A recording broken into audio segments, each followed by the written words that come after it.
KA పాల్‌ని ఇప్పుడు జనం ఒక పిచ్చోడి కింద లెక్కేస్తున్నారు. కానీ ఆయన ఒకప్పుడు మన తెలుగు ప్రజల సత్తాను ప్రపంచానికి చాటి చెప్పిన ఒకే ఒక్కడు. మహా గొప్పోడు అని తెలిస్తే నమ్మశక్యం కాదు.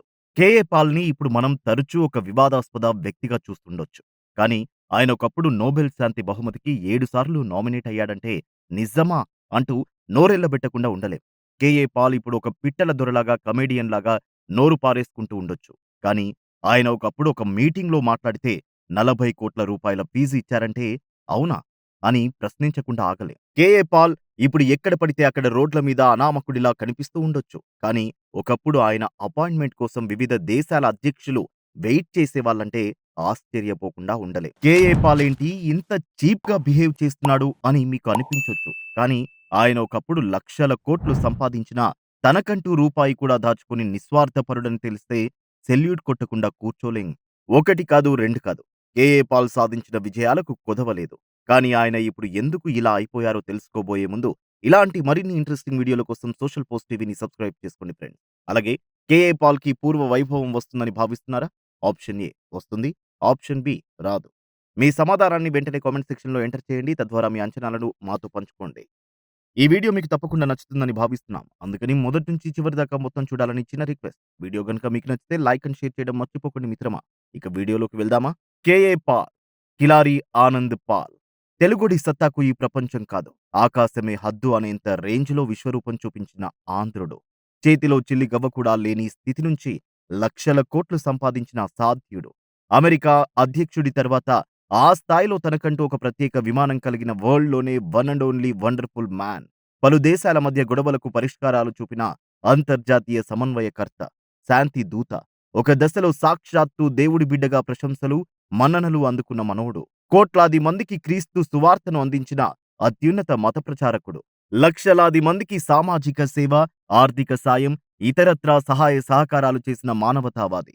ఆంధ్రప్రదేశ్‌లోని విశాఖ జిల్లా చిట్టివలస అనే చిన్న గ్రామంలో నిరుపేద కుటుంబంలో అష్టకష్టాల మధ్య పుట్టి పెరిగిన కేఏ పాల్‌కి ఇలాంటి విశేషాలు ఎన్ని ఆపాదించినా అతిశయోక్తి అనిపించుకోదు. ఎందుకంటే ఇవన్నీ వాస్తవాలు కాబట్టి. 10వ తరగతి 2 సార్లు ఫెయిలై, ఇంటర్ తర్వాత డిగ్రీలో చేరి డిస్కంటిన్యూ అయిన ఒక సాదా సీదా విద్యార్థి ప్రపంచంలోనే నంబర్ 1 పాస్టర్‌గా ఎదగడం కలలోనైనా సాధ్యమేనా? ఊహించుకోవడానికి కూడా సాహసించలేని ఈ సక్సెస్‌ని కేఏ పాల్ అనే సామాన్యుడు సొంతం చేసుకున్నాడు. 1963 సెప్టెంబర్ 25న బర్నదాస్, సంతోషనమ్మ దంపతులకు జన్మించిన కేఏ పాల్ 8వ ఏట హిందూ మతం నుంచి క్రైస్తవ మతంలోకి మారాడు. మొదట ఇవాంజలిస్ట్ ఫాదర్‌గా ప్రస్థానం ప్రారంభించాడు. తర్వాత మన దేశంలోని అనేక గ్రామాలకు సువార్తలను అందజేశాడు. 19వ ఏట పూర్తి స్థాయి క్రిస్టియన్ మినిస్ట్రీలో చేరాడు. బైబిల్ వాక్యాలను ఎలా బోధించాలి అనేది తన తండ్రి నుంచి నేర్చుకున్న కేఏ పాల్ తెలుగు, ఆంగ్ల భాషల్లో అనర్గళంగా మాట్లాడగల నైపుణ్యాన్ని అనతి కాలంలోనే సంపాదించాడు. ఈ క్రమంలో తండ్రితో కలిసి క్రిస్టియన్ మీటింగ్ల కోసం అప్పుడప్పుడు విదేశాలకు వెళ్లి వస్తూ ఉండేవాడు. ఇతర దేశాల్లో సైతం కేఏ పాల్ క్రీస్తు బోధనలను తనదైన శైలిలో అందరినీ ఆకట్టుకునేలా చెప్పేవాడు. తద్వారా ఫారెన్ కంట్రీస్‌లో క్రిస్టియన్ ఫాదర్‌ల దృష్టిలో పడ్డాడు. దీంతో వారు కేఏ పాల్ ద్వారా ఇండియాలో క్రైస్తవ మత వ్యాప్తి కోసం భారీ ఎత్తున నిధులు ఇచ్చేవారు. ఈ అవకాశాన్ని కేఏ పాల్ సద్వినియోగం చేసుకున్నాడు. ప్రతి గ్రామంలోనూ చర్చిలను నిర్మించడం, పేద ప్రజలకు సాయం చేస్తూ క్రైస్తవ మతంలోకి ఆకర్షించడం చేసేవాడు. దీంతో కేఏ పాల్ పేరు భారతదేశంలో మారుమోగిపోయింది.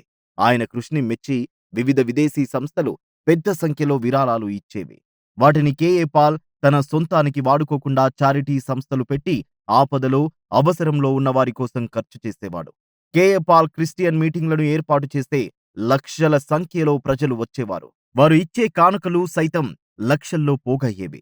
క్రమక్రమంగా కేఏ పాల్‌కి ఇచ్చే ఫీజు సైతం కోట్ల రూపాయలకు చేరింది. ఆ డబ్బును కూడా కేఏ పాల్ తన సొంత ఖాతాల్లో వేసుకోలేదు. చారిటీలకే అప్పచెప్పేవాడు. అంతేకాకుండా ఇతర దేశాలకు ఫండింగ్ చేసే లెవెల్‌కి కూడా కేఏ పాల్ ఎదిగాడు. దీంతో విదేశాల్లోనూ కేఏ పాల్‌కి పేరు ప్రతిష్టలు వచ్చాయి. ఈ నేపథ్యంలో వివిధ దేశాల అధ్యక్షులు, ప్రధానమంత్రులు, ముఖ్యమంత్రులు, రాష్ట్రపతులు తదితర పదవుల్లో ఉన్న వాళ్ళతో పరిచయాలు పెరిగాయి. పరపతి పెరిగింది. ప్రపంచవ్యాప్తంగా క్రైస్తవ మత పెద్ద అయిన పోప్ జాన్ పాల్ టూకి సన్నిహితుడిగా మారాడు. ఆయన ఒకసారి మన దేశానికి వచ్చినప్పుడు కేఏ పాల్‌ని మాత్రమే తన వద్దకు పిలిపించుకున్నారు. ఇండియాలో ఇంతటి గౌరవం మరే ఇతర క్రిస్టియన్ ఫాదర్‌కి దక్కకపోవడం గమనించాల్సిన విషయం. కేఏ పాల్‌కి ఒక తమ్ముడున్నాడు. ఆయన పేరు డేవిడ్ పాల్. కేఏ పాల్ ఆ రోజుల్లో ఎక్కువగా విదేశాల్లో మత ప్రచారంలో బిజీగా ఉండడంతో ఇండియాలో ఆయన ఆధ్వర్యంలోని స్వచ్ఛంద సంస్థలను డేవిడ్ పాల్ చూసుకునేవాడు. కేఏ పాల్‌కి సోదరుడితో పాటు భార్య, ముగ్గురు పిల్లలున్నారు. కేఏ పాల్ ముఖ్యంగా 2 సంస్థలను స్థాపించారు. ఒకటి గ్లోబల్ పీస్ ఇనిషియేటివ్ కాగా, రెండోది gospel to the unreached millions. ఈ ఆర్గనైజేషన్స్ ద్వారా ప్రపంచవ్యాప్తంగా ఉన్న పాస్టర్లందరినీ కోఆర్డినేట్ చేసుకుంటూ క్రైస్తవ మత ప్రచారాన్ని విశ్వవ్యాప్తంగా వేగవంతం చేశాడు. దీంతో ఇంటర్నేషనల్ మీడియా సైతం కేఏ పాల్‌ని ఆకాశానికి ఎత్తాయి. వివిధ దేశాల మధ్య శాంతి ఒప్పందాలు చేస్తున్న నేపథ్యంలో కేఏ పాల్‌ని కొందరు మహాత్మా గాంధీతో, మార్టిన్ లూథర్ కింగ్‌తో కూడా పోల్చారు. ఇండియాలో కేఏ పాల్ ఏర్పాటు చేసిన సమావేశానికి ఆ రోజుల్లోనే ఏకంగా 10 లక్షల మంది హాజరు కావడాన్ని గొప్పగా చెప్పుకున్నారు. కేఏ పాల్ ప్రపంచంలోనే అతిపెద్ద అనాథాశ్రమాన్ని, వృద్ధాశ్రమాన్ని హైదరాబాద్‌లో నిర్మించాడు. తద్వారా వేలాది మందికి ఉచితంగా వసతి, విద్య అందించాడు. వీటితో పాటు ప్రపంచవ్యాప్తంగా ఎక్కడ ప్రకృతి విపత్తులు సంభవించినా బాధితులకు కేఏ పాల్ సంస్థలు అండగా నిలిచేవి. పునరావాస కార్యక్రమాలు నిర్వహించేవి. నిత్యావసర సరుకులు, వస్తువులు పంపిణీ చేసేవాడు. మొత్తం మీద 140కి పైగా దేశాలకు కేఏ పాల్ తన సామాజిక సేవను విస్తరించాడు. అమెరికాలోని వైట్ హౌస్ ముందు నిర్వహించిన క్రిస్టియన్ మీటింగ్‌కి ప్రపంచ చరిత్రలో కనీవినీ ఎరగని రీతిలో ఏకంగా 14 లక్షల మంది హాజరయ్యారు. ఇరాక్ యుద్ధాన్ని ఆపడానికి 58 దేశాల ప్రతినిధులతో కేఏ పాల్ శాంతి సదస్సు కూడా నిర్వహించాడు. ప్రపంచ ప్రసిద్ధ నియంతలను ప్రత్యక్షంగా కలిసి వారికి శాంతి సందేశాన్ని వినిపించాడు.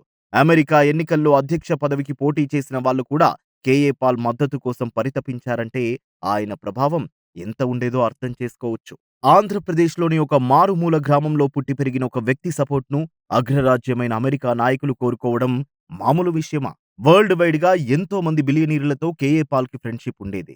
దీంతో వాళ్ళు లక్షల డాలర్ల డొనేషన్‌లిచ్చేవారు. అలా 3,00,00,000 రూపాయలు సంపాదించి చారిటీలకు దానం చేశాడు. 20 ఏళ్ల కిందట కేఏ పాల్ ఇంటర్నెట్‌లో ఎక్కువ సెర్చ్ చేసిన వ్యక్తిగా ఘనత వహించాడు. ఆ సమయంలో కేఏ పాల్ ఇంటర్వ్యూల కోసం అంతర్జాతీయ మీడియా సంస్థలు అర్రులు చాచేవి. ప్రపంచంలో 7 వింతలు మాత్రమే ఉండగా కేఏ పాల్‌ని 8వ వింత అని కొనియాడాయి. నిజం చెప్పాలంటే కేఏ పాల్‌కి వచ్చిన అంతటి గొప్ప పేరే ఆయన పతనానికి దారితీసిందని చెప్పొచ్చు. ముఖ్యంగా gospel to the unreached millions అనే ఆర్గనైజేషన్‌లోని బోర్డు సభ్యులు కేఏ పాల్‌కి వచ్చిన గుర్తింపును, గౌరవాన్ని, ప్రతిష్టను చూసి తట్టుకోలేకపోయారు. నాటో శాంతి ఒప్పందానికి కేఏ పాల్ ప్రయత్నం చేయడం బోర్డు మెంబర్స్‌కి నచ్చక ఆయన్ని ఇండియాకి పంపించి ఇక్కడికే పరిమితం చేసేలా పావులు కదిపారు. కేఏ పాల్ భారతదేశానికే పరిమితం కావడంతో ఇక్కడి కార్యకలాపాలను పర్యవేక్షిస్తున్న ఆయన తమ్ముడి ఆధిపత్యానికి గండిపడింది. ఫలితంగా ఇద్దరి మధ్య విభేదాలు వచ్చాయి.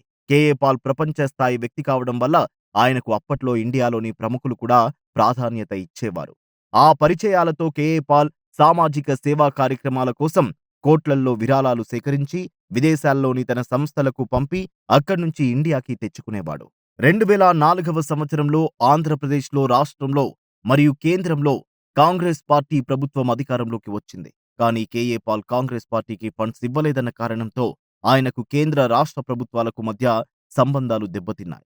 2 చోట్ల కాంగ్రెస్ పార్టీ ప్రభుత్వమే వరుసగా 10 ఏళ్లు అధికారంలో ఉండడంతో కేఏ పాల్ ప్రయత్నాలన్నింటికీ అడ్డుపుల్లలు పడ్డాయి. మరోవైపు అమెరికా ఎన్నికల్లో అధ్యక్ష అభ్యర్థి జార్జ్ బుష్‌కి వ్యతిరేకంగా కేఏ పాల్ ప్రచారం చేశాడు. కానీ అక్కడ జార్జ్ బుష్ గెలిచాడు.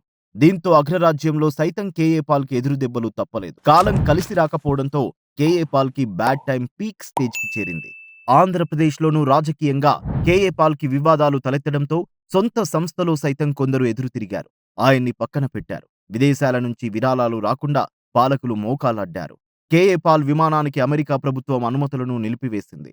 అదే సమయంలో తమ్ముడి అనుమానాస్పద మృతి కేసులో కేఏ పాల్‌ని అరెస్టు చేసి జైలుకు పంపించారు. కేఏ పాల్ సంస్థల భూములను ప్రభుత్వాలు వెనక్కి తీసుకున్నాయి. పలు కేసులు పెట్టి తీవ్రంగా ఇబ్బందులకు గురిచేశారు. ఆ కేసులో కేఏ పాల్ నిర్దోషి అని తేలడంతో జైలు నుంచి విడుదలయ్యాడు. తనను రాజకీయంగా దెబ్బతీశారనే కోపంతో ముల్లును ముల్లుతోనే తీయాలని కేఏ పాల్ నిర్ణయించుకున్నాడు.